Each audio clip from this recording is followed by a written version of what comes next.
What do you think is the best way to address your audience to inspire them? Yeah, this was also from someone we asked for, what are some other questions? And so I'm not entirely sure what they mean. I think if it's who I think it is, they also work on a nonprofit. And so that's kind of where the inspire came from. Um, I think we touched on it a little bit earlier, talk about being human. How do you inspire people? What's your story? Social media. I just started working with two new clients, and both of them, I'm like, let's tell your story. We have a post, ideally video of the person, but I can do it with a photo if necessary, of like, here's why I got into my business. Here's what I love about it. Here's what I want to do. Maybe, if you've got some big dream that's part of it, then share that. That's how you inspire people. That's how people want to see someone else who is relatable, and that's who they want to work with.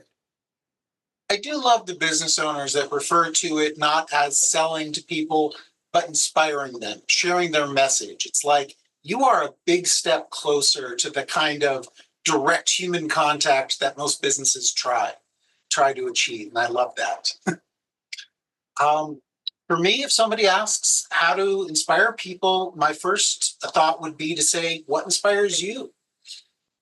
I mean, we're all human. We all respond to very much the same things, just slight variations on it. So anything that really moves you, by all means, get out there, put it out there. I'm sure you could easily find a Facebook group for just about any passion you might have. I have a passion for Calvin and Hobbes. That's not gonna get me a lot of work, but makes me laugh every day. Share what inspires you. Find groups that are doing things that you do.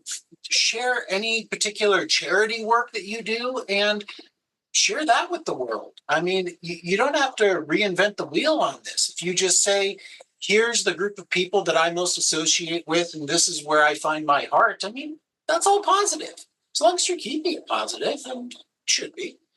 Lastly, just relax. Most people, I think, are trying so hard.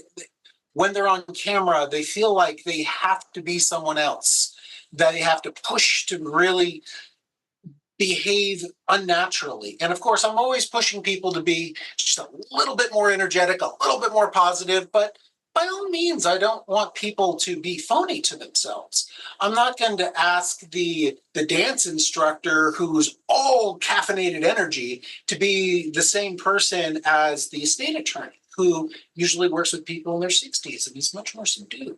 Both of them, I want to bring out their most energetic and highest selves, but very different starting points between the two. So don't try so hard to make a great impact. Just trust that it will happen and relax. Well, and the other thing about that is that it's being your authentic self, and that appeals to people, that inspires them, that makes them want to connect. It's funny you mentioned an estate attorney and a dance instructor, because I was recently having a massage and talking to the woman, she runs her own business, and she was saying that she's like, I am a very calm, I have a very calm voice. I have a very calm demeanor. I'm like, so use that. I would never ask her to get on social and be like, what are you doing today? Because like, oh my God, I don't want a massage from that person.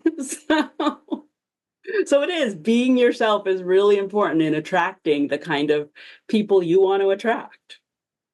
And I know I felt this way, and I've heard other people say this. I'm sure you've hit this too, where people said they don't know if they should do social media because they don't feel they're as peppy and as bubbly and as energetic as whomever you want to use as an example. And of course, 99% of the world is not. So Yeah, don't compare yourself. First of all, don't compare yourself to anybody as a general happiness note. But definitely on social media. I know when I started out, I was following some people who run very big marketing agencies. They do a lot of social media marketing. They train a lot of people, and they're great. But you did have to realize, like, I'm not that person. I'm never going to be. And that's okay. I want to be me. I want to do what I do in my town, in my, community. The kind of people I want to serve is actually very different than them. And just, yeah, be yourself, relax with it. And again, it's you'll attract the right people that way, which is really key. Yeah, I love the estate attorney example of like, no, someone who's trying to deal with that and maybe a little bit later in life. So many people are like, oh, yeah, I need to take care of this already. So they've been putting it off a while. You don't want someone who's frenetic, and you don't want, talking too fast and a lot of things you wouldn't want. You do want someone calm and easy to talk to and seems very astute to detail, that kind of thing. So, yeah.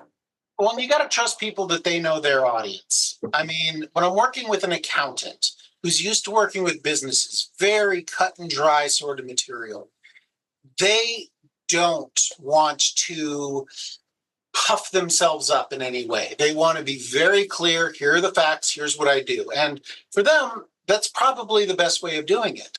But that doesn't mean that they can't be a little bit more, smiling and these are all the things that I can do. I can do great numbers, and I look forward to working with you.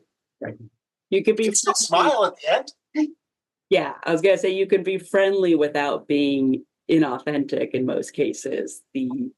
Exactly. Yeah, it's a good example of another, like, those aren't the people who like being behind the scenes. And so it's hard to do this, but it's also, if you're in any capacity working with someone else and if you're an accountant for someone else, you're working with someone at that business, you need to try to build that rapport, and that's what video does. That's what social does.